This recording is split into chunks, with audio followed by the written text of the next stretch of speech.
नमस्कार विद्यार्थियों, मैं मंजू बुर्डक आपका बहुत बहुत स्वागत करती हूँ, अभिनंदन करती हूँ आपके अपने YouTube चैनल ज्योग्राफी गैलेक्सी पर।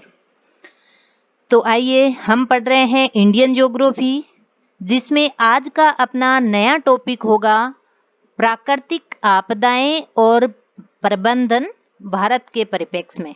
ठीक है, जिसमें भी मतलब प्राकृतिक आपदाओं की भी बात करें तो सबसे मोस्ट जो प्राकृतिक आपदाएं हैं, जो खतरनाक आपदाएं हैं भारत देश के लिए, भूकंप और भूस्खलन की चर्चा हम इस चैप्टर में करने वाले हैं। तो आइए टॉपिक पर सबसे पहले हम बात करेंगे कि प्राकृतिक आपदाएं आखिर होती क्या है। ठीक है, तो देखिए, हम सब जानते हैं कि जो जीवन में परिवर्तन बहुत आवश्यक होता है।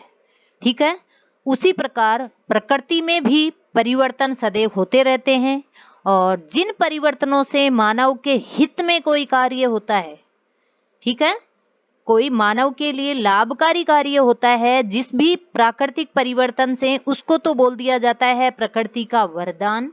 जबकि जिस प्राकृतिक परिवर्तन से मानव का अहित होता है, मानव को परेशानी होती है, उसको बोल देते हैं प्राकृतिक आपदा। ठीक है, समझ गए आप। जैसे अगर हम बात करें कि वर्षा हो रही है, वह समय के अनुसार आ रही है और आवश्यकता के अनुसार हो रही है, कम भी नहीं है ज्यादा भी नहीं है, तो हम उसे बोलते हैं वरदान, मान लेते हैं प्रकृति का। ठीक है, जबकि वही वर्षा या तो बहुत ज्यादा है, ठीक है, तो उसको बोल देंगे अतिवृष्टि, या फिर बिल्कुल न के बराबर है, कम वर्षा है, तो उसको बोल देते हैं हम अनावृष्टि। ठीक है, तो देख लीजिए आप, ये होती है प्राकृतिक आपदा। और जिन भी प्राकृतिक परिवर्तनों का दुष्प्रभाव मानव समाज पर पड़ता है, उसे हम प्राकृतिक आपदाएं कह देते हैं। नेक्स्ट, प्राकृतिक आपदा या संकट कौन कौन से हैं। ठीक है, कहाँ से आया प्राकृतिक आपदा नामक शब्द, ये संकट, उसके बारे में हम चर्चा करेंगे। तो देखिए, प्रकृति में कुछ ही समय में घट जाने वाली घटना या जो परिवर्तन होता है, ठीक है, उसको बोलते हैं प्राकृतिक आपदा। और ऐसी घटनाओं के घट जाने के बाद मानव समाज को जिन समस्याओं का सामना करना पड़ता है, वो होता है समस्याएं संकट मानी जाती है। ठीक है, प्राकृतिक आपदा और संकट में आपने कोई एक बारीक सा अंतर है, उसको समझ लिया होगा कि जो प्राकृतिक जो परिवर्तन होते हैं, ठीक है, कुछ आपदा लेकर, परेशानी लेकर मानव के लिए जो कुछ ही क्षणों में जो घटना घटती है, उस घटना को तो बोल दिया जाता है प्राकृतिक आपदा। जबकि जो समस्या आती है उस घटना के बाद में मानव के सामने, उसको बोल देते हैं संकट। ठीक है, अब देखिए आप कि फ्रेंच भाषा का जो डिस शब्द है, ठीक है, क्या है, डिस शब्द जो है, इसका अर्थ होता है बुरा यानी बैड। फ्रेंच भाषा से ये शब्द आया है, ध्यान रखना। और जो आगे का है इसमें ASTER, एस्टर, इसका अर्थ होता है सितारे। जानते होंगे तारे सितारे। तो जो डिजास्टर शब्द है, वो डिजास्टर शब्द यहीं से बना है, DIS से, और ASTER फ्रेंच भाषा के शब्दों से डिजास्टर बना है, जिसका अगर हम अर्थ की बात करें तो उसका अर्थ होता है सितारे बुरे होना। ठीक है, हम आम भाषा में भी काम में लेते हैं इस शब्द को बार बार, कि उसके सितारे अच्छे नहीं चल रहे, या उसके सितारे अभी बुलंद हैं, ये वो, तो वो ही होता है। यानी अगर अपन बोलते हैं डिजास्टर आया है, डिजास्टर आने वाला है, तो वो इसका मतलब हम कह रहे हैं कि सितारे बुरे होने वाले हैं। उसका अगर अर्थ की बात करें तो अर्थ होता है सितारे बुरा होना, और फ्रेंच भाषा से ये शब्द आया है। प्राकृतिक आपदाओं यानी डिजास्टर को प्राकृतिक संकट, हैजार्ड भी कहा जाता है, ध्यान रखना। भारत में प्राकृतिक आपदाओं को प्रकृति का प्रकोप भी कहते हैं। और प्राचीन काल की अगर हम बात करें, प्राचीन काल में प्राकृतिक आपदाओं को प्रकृति के साथ की गई छेड़छाड़ के लिए प्रकृति के द्वारा दिया गया दंड माना जाता था।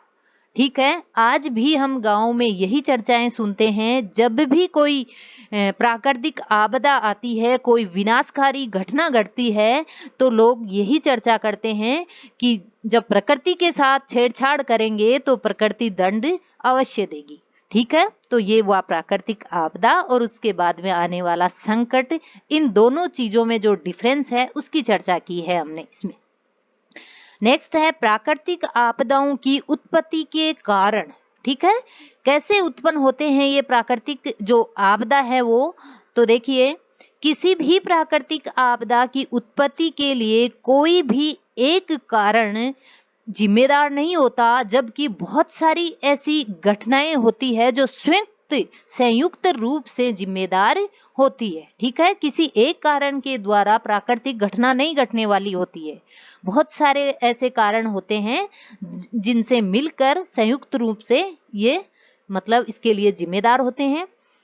देखिए, और इन अगर हम प्राकृतिक आपदाओं में बात करें तो पृथ्वी की आंतरिक और बाह्य शक्तियों का, ठीक है, पृथ्वी की जो आंतरिक शक्तियां हैं कुछ, जैसे कि प्लेट टेक्टोनिक, प्लेटों का इधर उधर जो खिसकाव होता है वो, और बाह्य शक्तियां जैसे कि अगर हम एग्जाम्पल के रूप में देखें तो जो प्राकृतिक घटनाएं घटती है बाहर, कुछ पवन के द्वारा, नदियों के द्वारा कटाव छटाव जो भी होते हैं, ये सब जो बाहरी हमें दिख रहे हैं बाहरी रूप से, वो सब मिलकर ये इन आपदाओं को बुलावा देते हैं, जैसे कि भूकंप और ज्वालामुखी।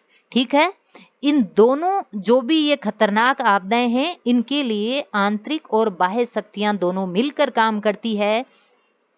इसलिए देखिए, आप भारत में आपको पता है कि जनसंख्या अत्यधिक है और उसकी मांग के अनुसार, ठीक है, उसकी डिमांड के अनुसार वनों का विनाश, भूमि का क्षरण और जल संकट जैसी समस्याओं ने पर्यावरण को संकट में डाल दिया है। ठीक है, समझ गए होंगे आप कि जनसंख्या ज्यादा है तो किसी भी जो प्राकृतिक विषय वस्तु है, कोई संसाधन है, उसकी आवश्यकता भी ज्यादा होगी, और उस आवश्यकता के अनुरूप अगर हम उस प्राकृतिक जो चीजें हैं उनका विदोहन करेंगे, तो वनों का विनाश करेंगे, भूमि का क्षरण करेंगे, जल का भी बहुत ज्यादा यूज करेंगे, तो जो संकट हैं वो तो हमारे सामने आना स्वाभाविक है ही। तो पर्यावरण जो संकट है वो हमारे सामने बार बार आ रहे हैं, हमें संकट में डाल दिया है। नेक्स्ट, इससे ग्लोबल वार्मिंग की समस्या भी पैदा होती जा रही है। ठीक है, इन सारे जो विनाशित कारण हैं, ठीक है, जो अविवेकपूर्ण जो कार्य कर रही है जनता, उसके कारण ग्लोबल वार्मिंग जैसी खतरनाक समस्या भी हमारे सामने आ रही है। क्या होती है ग्लोबल वार्मिंग? तो देखिए, वायुमंडल में जो ग्रीन हाउसेज गैसें हैं, कौन कौन सी गैसें होती है? Green house gas, methane, carbon dioxide, fluorocarbon, ये कुछ मुख्य गैसें होती है। तो इन गैसों का जब औसत बढ़ जाए, ये जो गैसें हैं वो पर्यावरण में, वायुमंडल में अगर बढ़ जाए तो पृथ्वी का जो औसत टेम्परेचर है उसमें बढ़ोतरी होती है। ठीक है, और उसी बढ़ोतरी को हम ग्लोबल वार्मिंग बोल देते हैं। इसी वजह से जलवायु परिवर्तन भी होते रहते हैं। ठीक है, समझ में आ गया आपको ग्लोबल वार्मिंग? तो ऐसी जो खतरनाक ग्लोबल वार्मिंग जैसी समस्याएं हैं ये भी पैदा हो रही है, जो कहीं कहीं तो अतिवृष्टि कर देती है और कहीं कहीं अनावृष्टि जैसी आपदा सामने ला देती है। ठीक है, मानव का जो उपभोक्तावादी दृष्टिकोण है, ठीक है, इसके कारण अंधाधुंध विकास के लिए प्राकृतिक संतुलन को बिगाड़ रहा है। कौन? मानव का जो उपभोक्तावादी दृष्टिकोण, यानी क्या होता है उपभोक्तावादी दृष्टिकोण? प्रोडक्टिविटी बढ़ाने की जो सोच रहती है वो भी खतरनाक तरीके से, यानी अंधाधुंध विकास करूं मैं एक दिन में ही, मतलब पूरा जितना भी मैंने सोच रखा है प्लान वो उतना पूरा विकास करूं। मुझे कोई मतलब नहीं है कि मेरी आने वाली जो पीढ़ी है वो कैसे इन संसाधनों का उपयोग करेगी, कहाँ से लाएगी, या कल जो प्रकृति है वो मुझे कौन सा रूप दिखाने वाली है, पूरी जो दुनिया है वो परेशानी में आ जाएगी। उस चीज का मानव को कोई मतलब नहीं है। उसको होड़ मची है कि मैं और मैं पर्टिकुलर कितना यूज ले सकता हूँ इस प्राकृतिक जो संसाधन होते हैं उनका, और एक दिन में ही मैं कितना विकास कर लूं। बस इसी होड़ के कारण प्राकृतिक जो संतुलन है वो बिगड़ता जा रहा है। ठीक है, नेक्स्ट है प्राकृतिक आपदाओं का वर्गीकरण। तो जो भी प्राकृतिक आपदाएं घटित होती है हमारे सामने हम देखते हैं, उनका भी वर्गीकरण किया गया है। तो इस वर्गीकरण को देखेंगे। सबसे पहले बताया गया है कि उत्पत्ति के आधार पर प्राकृतिक आपदाओं का वर्गीकरण। ठीक है, उत्पत्ति के आधार पर देखेंगे हम प्राकृतिक आपदाओं का वर्गीकरण। तो सबसे फर्स्ट में दिया है मौसमी आपदाएं। ठीक है, ये उत्पत्ति के आधार पर है, ध्यान रखना। मौसमी आपदाएं क्या होती है? किसी मौसम विशेष में मौसम को लेकर अगर कोई आपदा घटित हो, सामान्य सा अर्थ है, जैसे कि चक्रवात। आपको पता है ग्रीष्म काल में चक्रवात पैदा होते हैं। अतिवृष्टि, ठीक है, अतिवृष्टि वर्षा ऋतु में बहुत ज्यादा बारिश आ जाना, या फिर वर्षा ऋतु चल रही है और वर्षा हुई नहीं, यानी कि अनावृष्टि। और सर्दियों में हिमपात हो जाना। ये सब जो ऋतु के अनुसार, मौसम के अनुसार जो आपदा आती है उसको मौसमी आपदा बोल दिया जाता है। नेक्स्ट है स्थलाकृतिक आपदाएं, यानी पर्टिकुलर किसी स्थान विशेष पर। ठीक है, पर्टिकुलर किसी स्थान विशेष पर ज्यादा अगर वो आपदा घटित हो रही है तो उसको बोल देते हैं स्थलाकृतिक आपदा। जैसे कि भूस्खलन। हर किसी जगह भूस्खलन थोड़ी ना होता है। आपने देखा होगा जैसे कि हिमालय पर्वत पे, उत्तरी भाग में भारत देश में जो हिमालय पर्वत श्रृंखलाएं हैं वहां भूस्खलन ज्यादा होता है। हिमस्खलन भी वहीं पर ज्यादा होता है। भूकंप और ज्वालामुखी के लिए भी अलग अलग पेटियां निर्धारित की जाती है। ठीक है, भारत में अगर हम ज्वालामुखी की बात करें तो सक्रिय ज्वालामुखी भारत की मुख्य भूमि पर नहीं है। ठीक है, आपको पता होगा कि भारत की मुख्य भूमि पर सक्रिय ज्वालामुखी नहीं है। जबकि अब अगर हम अंडमान निकोबार की बात करें तो अंडमान निकोबार में जो बैरिन द्वीप समूह है, ठीक है, बैरिन जो ज्वालामुखी है वो हमारा जो भारत का ही एक इकलौता सक्रिय ज्वालामुखी है। ठीक है, ये ज्वालामुखी जो राजधानी पोर्ट ब्लेयर से 140 किलोमीटर उत्तर पूर्व की ओर स्थित है। ठीक है, और ये लास्ट बार कब सक्रिय हुआ था? ये 1991 को सक्रिय हुआ था। ये इकलौता सक्रिय ज्वालामुखी है भारत देश का बैरिन, जबकि ये एक द्वीप पर है। ठीक है, आपको पता है अंडमान निकोबार द्वीप समूह पर है ये। भारत की अगर मुख्य भूमि की बात करें तो कोई सक्रिय ज्वालामुखी यहाँ नहीं है। ठीक है, नेक्स्ट है जीवों के द्वारा आपदाएं। ठीक है, कोई जीवों के द्वारा भी आपदाएं आती है क्या? हाँ, आती है। जो प्राकृतिक आपदाएं सम्मिलित की जाती है इसमें, यानी जीवों या फिर जीवाणुओं के द्वारा, जैसे कि टिड्डी दल।